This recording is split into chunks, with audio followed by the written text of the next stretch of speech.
Welcome aboard Malta Fun Trains. Before we start our wonderful train journey, we would like to bring to your attention the following for safety during our train ride. For the comfort and safety of all passengers, it is strongly advised that you remain seated at all times during the tour and avoid protruding your arms and head out of the carriages. Infants and children accompanied by adults should be seated in the inner places of the carriages. It is forbidden to eat and drink on board this train. The estimated time of the tour is approximately 25 to 30 minutes. Have a pleasant trip. Malta Trains Terminus is situated in the square in front of the Domus Romana, a museum that covers the site of a rich and sumptuously decorated townhouse belonging to a wealthy person in Roman Malta. The site, discovered in 1881 and further excavated in 1920, contains a number of remarkably fine mosaic pavements and some original architectural elements.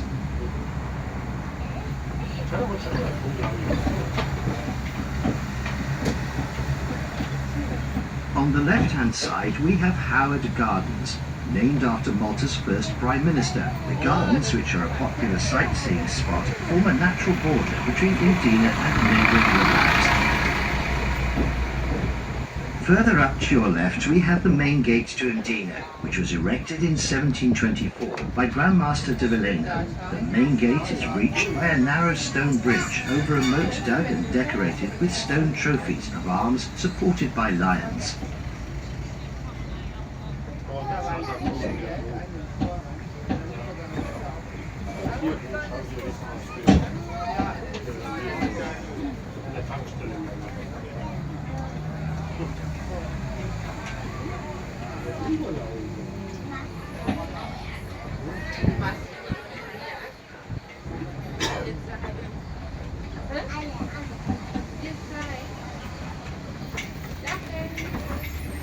On the left-hand side we have a very prominent site called Casino Notabile. It was entrusted to the civil engineer Paulson Webster in 1887. It was used for social gatherings for the nobles who lived at Mdina.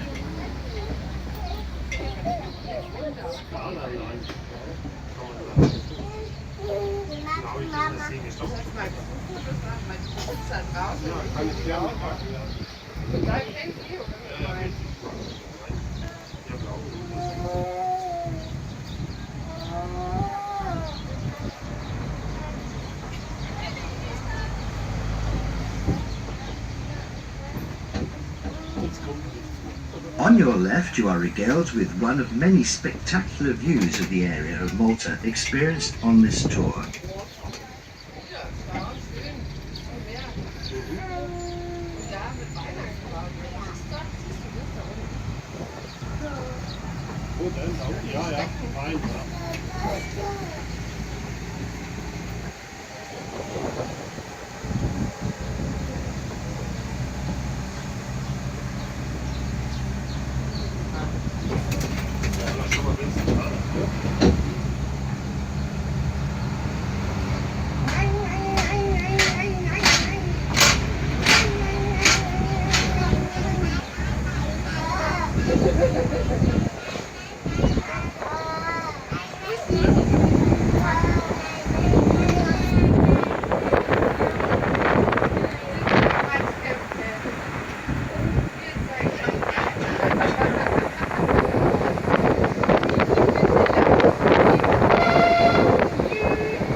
Lieb sein, Johanna, das kenne ich euch. Ja, das ist ja was.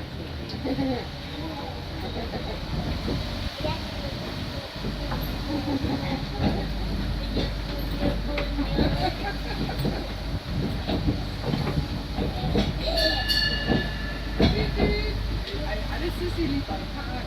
Das ist aber die Schlange so lang. Scheiße, das ist voll scheiße, weil ich sehe hier nichts. Ich bin so geschlossen. Aber wenn es regnen würde, wäre es nicht frei. Der Chevy hat auch mal so Gras. Dieses Jahr diese Autos sieht man dann 40 Jahre später wieder. We are now entering the old part of Rabat with its narrow roads and the traditional closed balconies known better as Galleria. This road leads us to the core of Rabat, which is renowned for its commercial activity, social events and adjacent to St Paul's Church, which was built in the 16th century. Legend says that when St Paul preached from this site, his words were miraculously heard from Gozo. Attached to St Paul's Church one can see St Paul's Grotto. According to a strong tradition, the Apostle Paul found shelter in this grotto after he was shipwrecked. The grotto contains pieces of sacred art and frescoes of considerable value.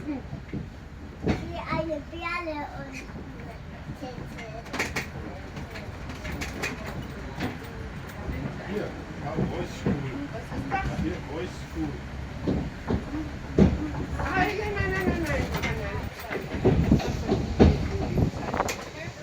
Und Girls. Ja, hier ist so direkt. Das darfst du nicht machen. Was ist das? Separate eingehen. Boys School und Girls School. Nein, das ist nicht gut.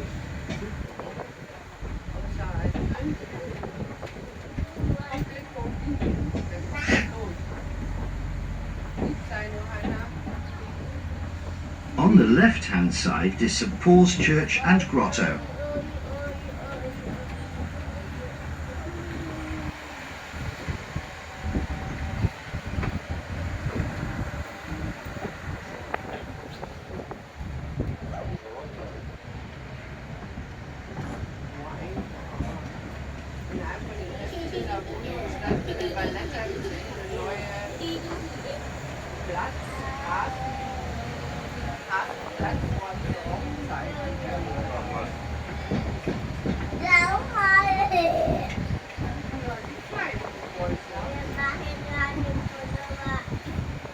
On your right is St Catalda's Chapel and statue, which were built and erected in the 18th century.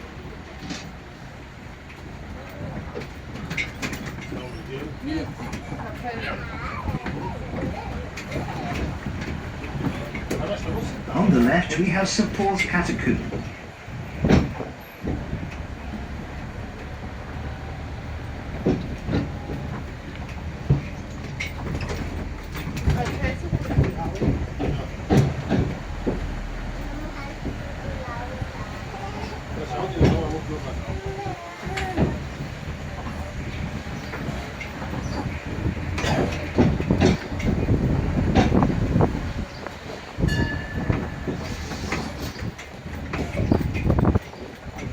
On the left we have St Paul's Catacombs, and to the right St Agatha's Catacombs, and further down to the right is St Agatha's Church. St Paul's Catacombs contain a variety of different types of graves, as well as a few frescoes with inscriptions, and has 2 agape tables. The small church in St Agatha's complex is dedicated to the Sicilian saint, who some believe sought refuge in Rabat. Today this church is popular for wedding ceremonies. In this unique complex there is an underground crypt, St Agatha's Catacombs, the convent of the Missionary Society of St Paul, and an archaeological museum. This is a catacombs area characterized by many family hypogea or burial places of Punic, Roman, Jewish or Christian origin. This could be explained by the fact that burial was probably prohibited inside the city. All these places of interest in this area are within walking distance from our train terminus. Kindly ask the train attendant for further assistance.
We are now exiting the old part of Rabat and entering into the relatively modern area of Rabat known as Arbaka. You can observe the typical rubble stone walls which are a characteristic of the Maltese landscape and delineate the agricultural areas into terraced fields to avoid submersion and to provide adequate shelter for crop cultivation. Another characteristic of the Maltese landscape are the Aleppo pine and carob trees, the caper shrubs, and the commonly found prickly pear trees prevalent in the Mediterranean area that are renowned for its tasty fruit, its use in ice creams and liquor derived from it. Most of the buildings here are relatively modern.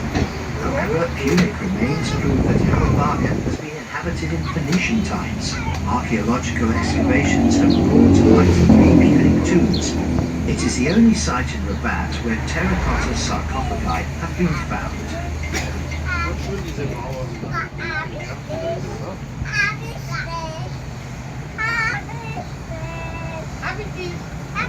We are now exiting Rabat through another suburb known as Negret, renowned for the archaeological remains that were unearthed in this area.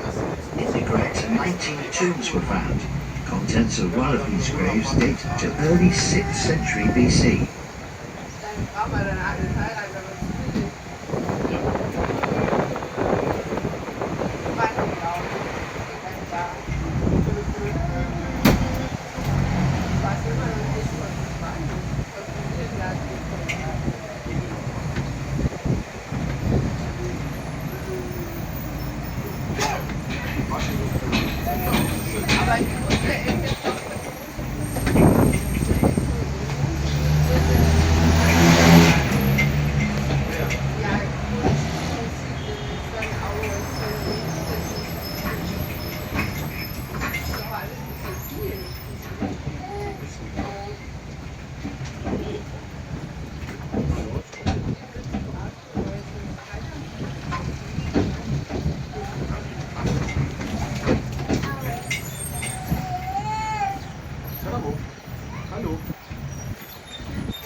On the right-hand side we have a panoramic view of St Paul's Cathedral and the Carmelite Church in Mdina. On your left we can observe typical views of the Maltese countryside with terraced fields and rugged terrain.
Johanna, du musst immer schön die Hände und den Kopf drin lassen.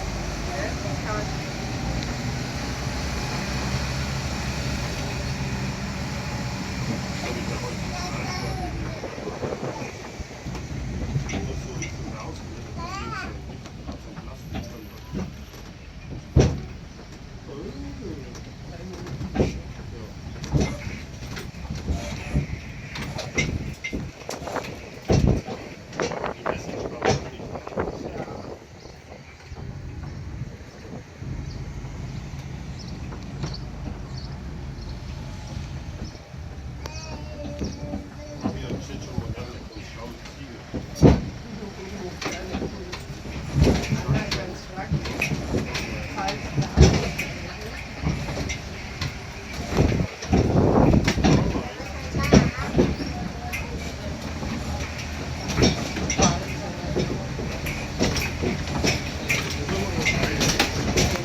We are now entering into Mtafa, which is a small town close to Rabat and Mdina. The history and existence of Mtafa has its roots in ancient history. Prehistoric remains are still evident. Silas rock-hewn tombs and cart ruts are found scattered over a wide range of non-urban Mtafa. During the British rule in Malta, Mtafa had a significant facelift, where military barracks were built in 1890.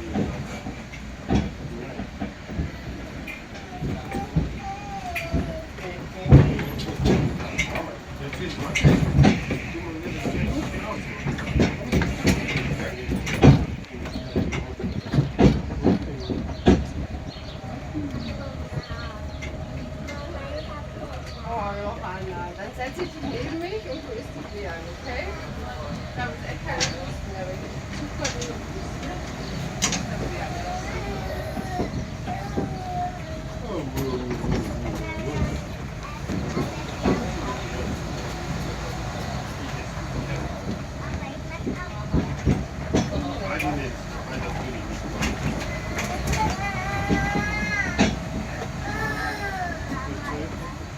sitzen bleiben, Johanna, sitzen bleiben.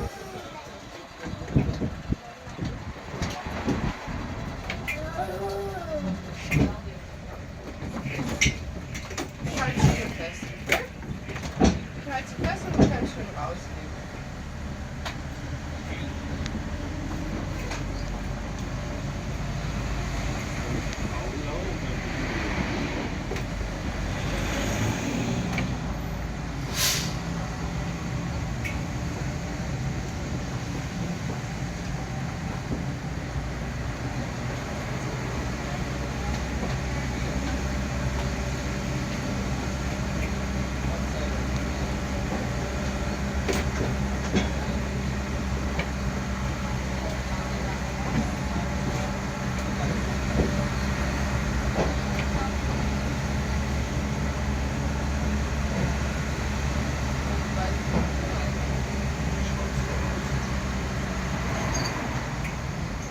On our left we have the Royal Naval Hospital in Mtafa, also known as RNH Mtafa.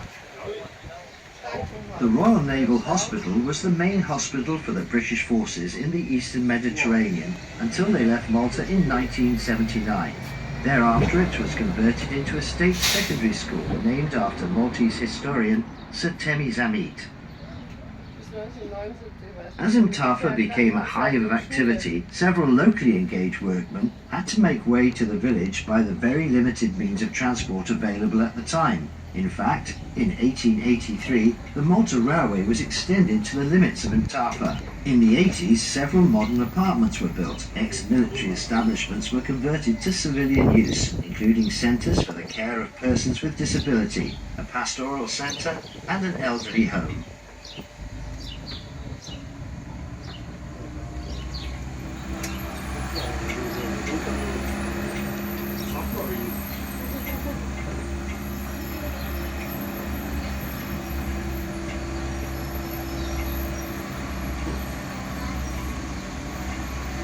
mal zurück und wäre in Ordnung, wo wir losgefahren sind. Pamiętasz, jak to czuła? No co chodzi?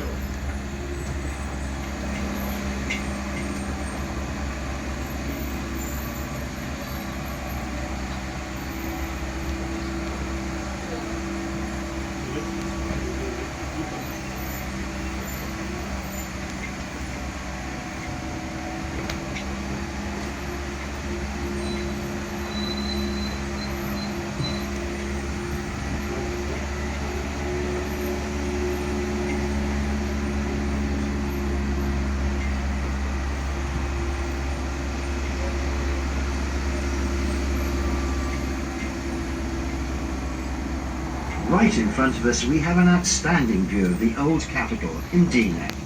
Oh, das ist schön, ich muss noch ein Foto machen.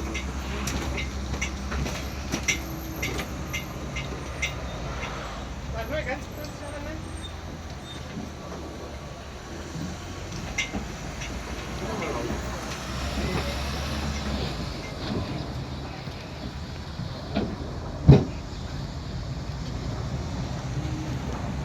Letzte Zeit halt die Feste. Hier kannst du durch. Da war ich gut. Blumen sind auch schön.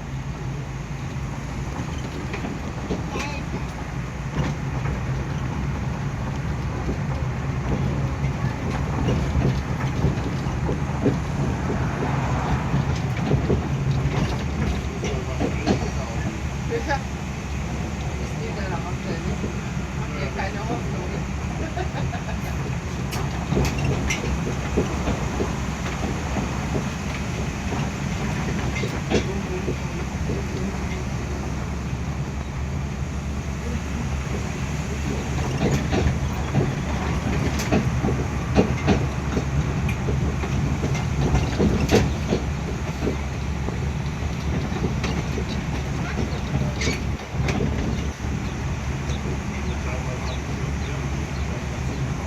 Ja. Schön auch mal nicht voll Lust.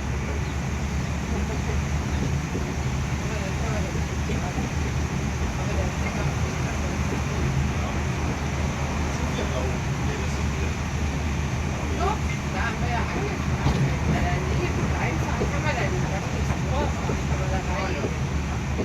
Machen wir das so.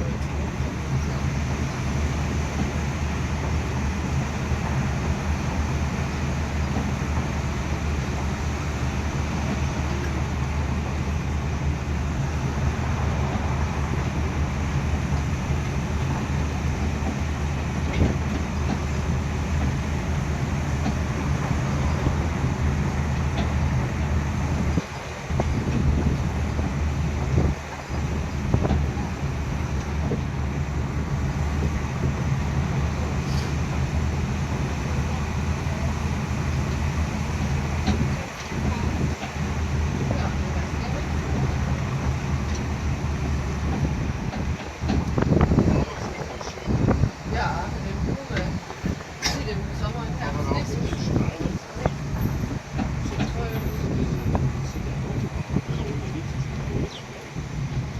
Aber das Zelt, ne? Ist da gar nichts. On your left, you can see the Moster Church, which stands out because of its huge dome. The Moster Church, which is better known as the Rotunda, has one of the largest domes in Europe.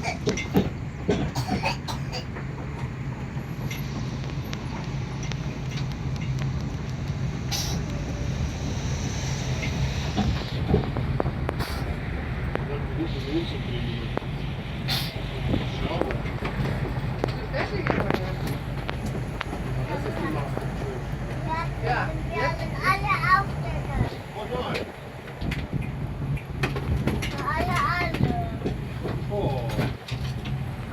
Das ist kein richtiges Foto.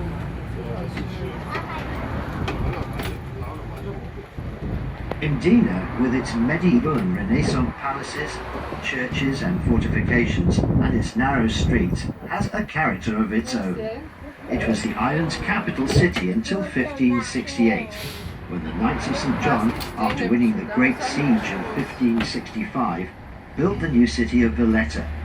Its present area covers only a third of Malta's older Roman city called Melita. They also changed the name, calling the town simply Mdina, the city, and the newly formed suburb Rabat. Both names are still in use. Mdina, today known as the Silent City, is one of Europe's finest examples of an ancient walled city, and unusual in its mix of medieval and Baroque architecture. The city had a building renewal after the devastating earthquake of 1693, when most of the buildings were razed to the ground. Today, however, there is no sign of destruction. By simply walking through the narrow streets of Mdina, one can easily admire the numerous palaces, museums and beautiful churches. As we leave the outstanding view of Mdina, further up to your left is the bridge that crosses the valley, over which the trains from the Malta Railway commuted to and from Tafa.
We are now crossing the bridge over the valley to reach Museum train station outside Mdina, which is situated on your left-hand side. On 28th of February 1883, the first train in Malta left Valletta. The train took only 25 minutes to reach its destination in Rabat. Some years later, the trip was extended by means of a tunnel to pass under Mdina.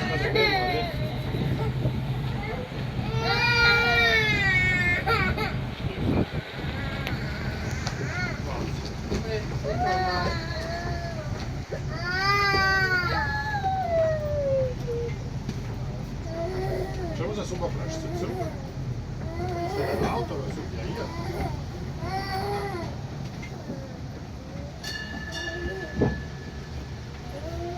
Hanna, du zappelst so lange, bis du aus dem Zug rausfährst. Ich sag's dir.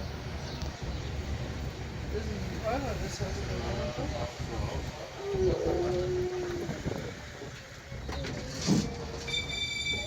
Schon fahren wir Winkler kaputt hier.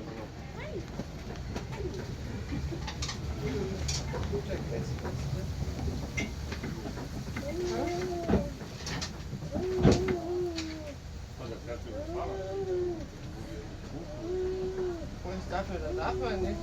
Aber mit unserem großen Auto hat man das nicht geschafft. Da mal stecken geblieben. Mit unserer Bus.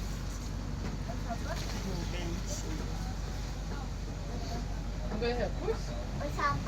In München. Unser Auto steht da oben. Aber das fragt er.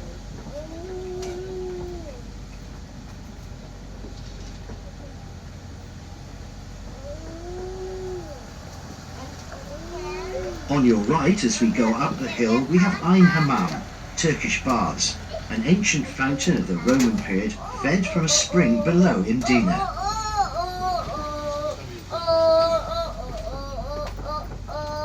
Türkische Bars und dann habe ich auch nicht mehr zugehört. Was hat er da gesagt?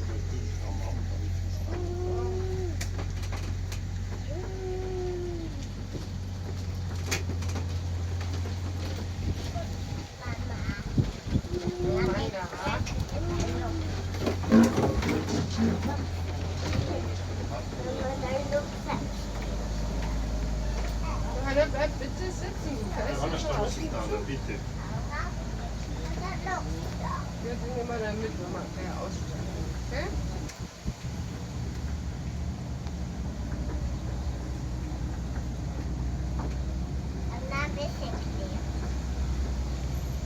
Nur ein bisschen kleben, das ist gut.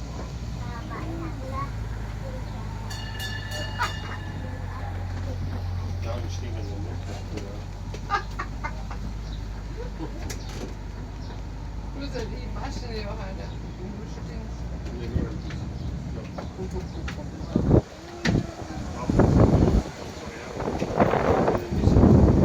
C1, was ist so unser Auto? Der kleinste.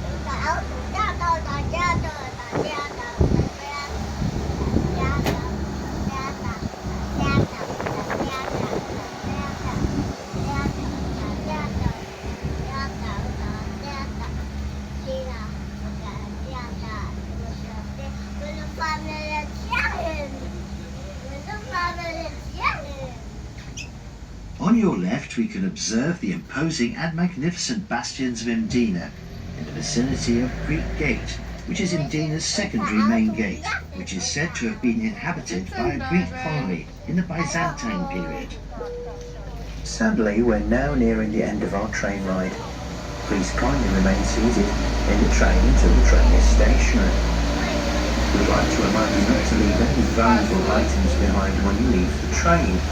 However, if you'd like to leave a small tip for our driver, it would be much appreciated. If you've enjoyed your train adventure today, please visit our Facebook page and give it the thumbs up, or you can visit our TripAdvisor page. We'd like to thank you for joining our train ride today. Enjoy the rest of your holiday here on our wonderful Maltese islands. See you again soon.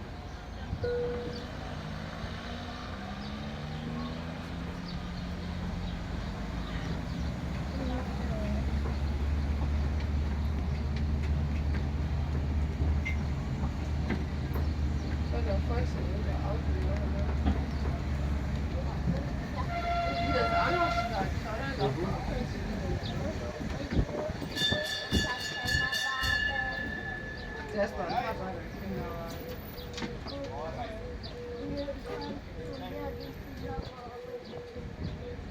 Bist du den Kinderwagen haben? Das ist ja schon beim Parken schon mal ein Train, ein Zug, ein Berufspark.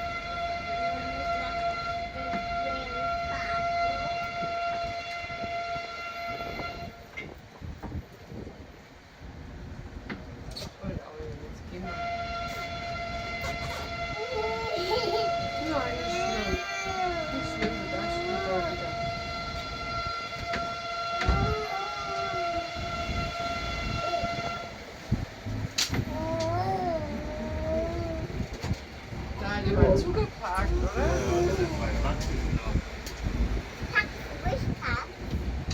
Johanna, sitzen bleiben. Sitzen bleiben, wir sind doch nicht angekommen. Ich weiß. Das ist so laut. Ja, und dann? So, und dann haben wir keine Johanna mehr. Dann haben wir den Salat.